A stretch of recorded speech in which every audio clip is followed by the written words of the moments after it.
네. 자, 마지막으로 청년 세대의 협중 정서 이건 한번 좀 짚어볼 필요가 있을 것 같습니다. 네. 좀 나이 들 만큼 드신 분들이 중국 혐오하는 거는 어떤 정치적 어떤 뭐 진영 논리에 따른 것이다라고 봐야 할 텐데 젊은 세대들의 협중 논리는 위험 수위에 다다른 것 같아요.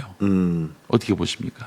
그러니까 이 협중이 사실상 자발적으로 대중 속에서 만들어진 정서, 집단 아닌 것 정서는 같습니다. 아니에요. 기획된 정서라고 저는 생각합니다. 예. 특히 중국에 대한 혐오가 언제부터 시작되냐면 미국이 제일 주적을 구소련에서 중국으로 바꾸면서부터 서서히 시작되거든요. 네.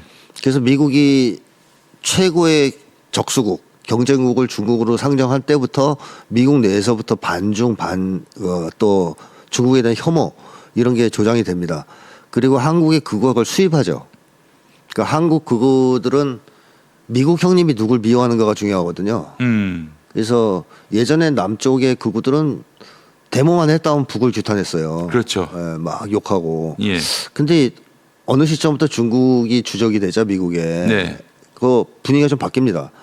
북한보다 요즘은 중국을 더 미워하는 것 같아요. 네. 극우가. 예. 그만큼 미국의 그 상황에 식선을 집중하고 풍향계를 집중시켜 놓고 그걸 따라하고 있다. 그래서 저는 이 반중이나 협중은 미국에서 수입된 수입품이다. 그런 생각이 일단 들고요. 네. 그러면서 한국에서 그거를 의도적으로 부추기는 거죠. 미국에게 잘 보이려고. 근데 이게 이 젊은 세력 세대한테 영향을 미치면서 퍼지고 있는 것이 이제 문제인데 젊은 세대들은 사실상 중국에 대한 반감이 굉장히 세부적인 데서 많이 나와요. 예를 들면 게임 같은 걸 할 때 네. 중국 쪽 애들이 반칙을 많이 쓴다. 아, 그래요?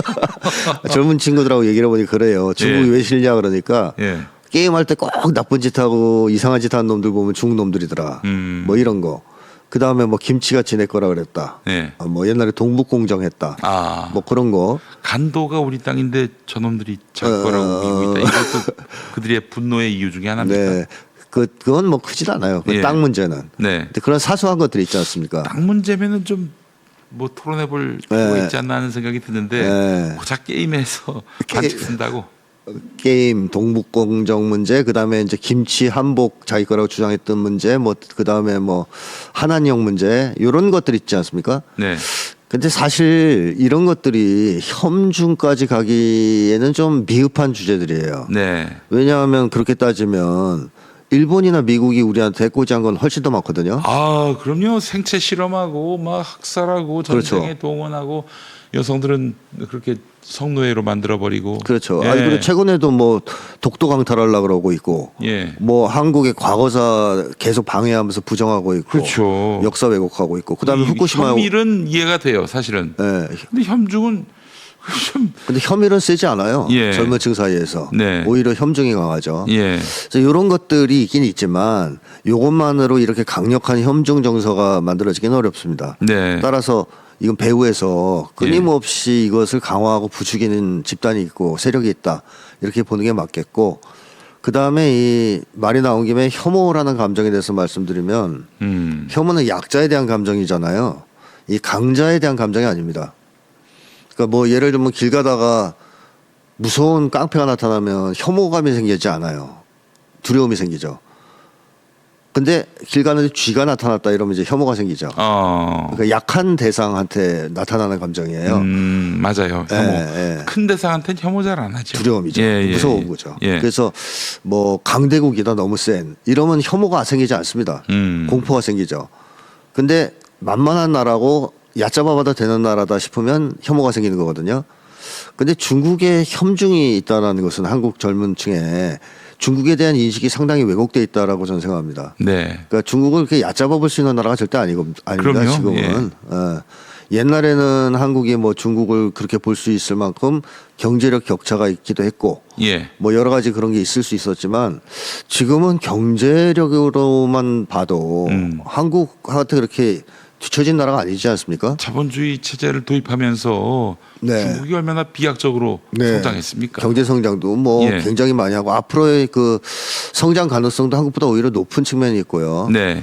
그다음에 뭐 군사력이나 여러 가지 면으로 봤을 때 한국이 그렇게 하찮게 볼 수 있는 나라는 아니에요. 맞습니다. 예. 근데 아직도 이 젊은 세대들은 중국에 대한 정확한 정보를 잘 인식하지 못하면서 중국을 좀 얕잡아 보는 게 있다. 그러면서 이제 뭐 중국과 전쟁을 하자라는 얘기까지 젊은 층 중에서는 일부가 하거든요. 중국하고 전쟁하자고요? 전쟁할 전쟁 벌어지면 지는 나갈 건가? 그 안 나가죠. 그 극우 단체에 있으니까 그 청년들은 예. 자기들은 면제될 거라고 생각하는지 모르겠는데 대만 전쟁 터지면 중국을 공격해야 된다. 네. 이런 주장까지 해요. 미친놈들이구나, 일부 진짜. 젊은이들은. 예. 근데 그거는 중국의 실체를 전혀 모르고 하는 소리다. 저는 네. 그렇게 말씀드리고 싶어요. 네. 그래서 요즘에 중국과 뭐 무비자로 왔다 갔다 하게 되고 중국에 대한 교류가 조금 활성화되면서 놀라는 사람들이 많다 그러죠. 네. 직접 접촉해 보니 네. 내가 알던 중국이 아니다. 예. 중국을 그렇게 가볍게 봐서는 안 되겠다. 예. 이렇게만 돼도 혐중이 아니라 약간의 이제 경계심 정도 또는 반중 정도로 바뀔 수가 있어요, 정서가. 네. 근데 지금은 거의 혐중이에요, 혐중. 시대 구호 같은 거 보면 막 짱깨 그런 얘기 나오잖아요. 그 말이에요. 짱깨는 떠나라 뭐 이런 식으로. 예. 그야말로 이제 이게 이것들이 보니까 과거에 반미운동에서 네. 미국 대신 중국을 갖다 놓고 그대로 하는 것 같다는 느낌도 들어요. 저 이른바 세력들, 그 극우 세력들이. 네네. 예. 원래는 반북했죠. 극우 세력은 반북운동. 그러다가 이제 미국에서 북과는 대화 협상을 하려고 그러고 중국을 고립시키려고 하는 듯하자. 결국에는 이제 이게 혐중이라고 하는 것이 다 이 친미에서 비롯됐다라고 봐야 되겠네요. 그렇습니다. 그렇습니다. 아하. 근데 문제는 또 이거죠. 미국이 지금 혐중도 포기하려고 하는 상황이지 않습니까? 네. 그러니까 트럼프가 중국과 화해를 추진하려고 하는 듯한 쪽으로 돌아섰어요. 네. 그러니까 중국을 무력으로 어떻게 제압해 보겠다. 네. 이제 포기하는 상황이거든요. 예. 그러면 미국의 아니 엊그저께만 해도 뭐 저기 중국하고 뭐 대단한 관세 전쟁을 할 듯이 벌일 것처럼 하다가 하루아침에 입장이 바뀌었어요. 맞습니다. 이거는 전략입니까? 좀 머리가 왔다 갔다 하는 건가요? 그때 트럼프가? 이제 뚜껑이 열려가지고 히토르 얘기를 듣고 뚜껑이 열려가지고 열이 받아서 한번 질러본 거고 네. 사실상 트럼프는 중국과 정면 대결을 할 만한 마음 그 용기가 없어요. 그리고 그거에 무익하다는 것도 잘 알고 있어요. 예. 그래서 결국 중국과는 화해하는 쪽으로 가긴 갈 겁니다. 네. 그렇게 된다면 또 한국의 극우 세력은 적을 잃게 되죠. 만약에 트럼프가 북미 대화도 해서 관계 정상을 하고 중국과도 정상회담해서 관계 정상을 하고 그러면 이제 그 다음에는 어디를 공격하겠습니까? 이제 미국이 또 싫어하는 나라를 찾아야 될 텐데 네. 그러면 이제 베네수엘라를 싫어할 수도 있습니다. 그러니까 이런 걸 봤을 때 한국의 혐중은 자발적 그 어떤 민족 정서, 집단 정서는 절대 아니다. 이런 걸 확인할 수 있죠. 네, 알겠습니다. 아이고 깔끔하게 떨어집니다.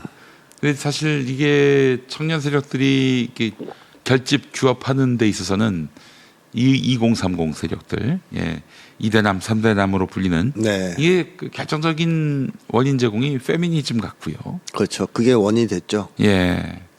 자 그렇다면은 이게 우리 사회 혐오 세력을 없애야 한다. 여기에 뜻을 같이 하는 피시주의 집단이라면은 좀 성찰을 할 필요가 있을 것 같다는 생각이 듭니다. 네. 왜 상황이 이렇게까지 됐는지 지금 정의당이 몰락한 것도 그 배경 아니겠습니까? 그렇죠. 근데 이 사람들은 성찰을 잘 못하는 것 같아요. 근데 한국의 페미니즘이 예. 뭐 다 문제가 있겠습니까? 뭐 제대로 된 아니, 것도 좋은 데도 있겠죠. 예. 근데 문제는 소위 이제 가짜 페미니즘이라고 할 수 있는 그런 세력들이 네. 페미니즘 운동에서 목소리를 높이고 네. 뭐 주도권을 행사하기 시작하면서 네. 남녀 갈등을 부추긴 데 있는 거 아니겠습니까? 네. 그래서 이걸 근본적으로 해결하는 것은 이제 주체의 성찰도 필요하겠지만 네.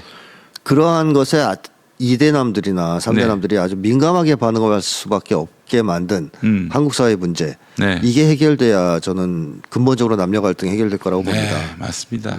그 뭐 페미니스트 대통령 되겠다 이렇게 나오는 게 아니라 우리 사회에 켜켜이 지금 쌓여 있는 이런 차별과 혐오의 문제들을 해결해 나가는 정책적, 정치적 노력이 선행돼야 한다. 네. 이것이 우선돼야 하는 것이지. 그걸 방치하고 다루기 불편하다고 다루었다가 역풍이 일어날까봐 염려된다고 손 놓고 있다가 이 모양이 꼴이 됐는데 그렇죠. 그러면 안 되겠다. 그리고 2대남들이 일단 반민주당 쪽으로 돌아서면서 네. 우익 쪽 그것 쪽 영향을 많이 받기 시작해요. 그렇죠. 그러니까 이 친구들이 그 다음부터는 민주당 걸 잘 안 보고요. 그것 쪽 유튜브를 많이 보고 네. 그것 쪽 정보를 많이 입수하거든요. 그게 본의 아니게 우경화로 이끌 위험이 있기 때문에 네. 저는 그 이재명 대통령께서 옛날에 그런 얘기를 하신 적이 있습니다. 남녀 갈등의 근본에는 생존 경쟁이 있다. 네. 저는 정확한 진단이라고 봐요. 네. 그러니까 젊은이들이 먹고 사는 문제가 이렇게까지 힘들었던 시대가 없기 때문에 그렇죠.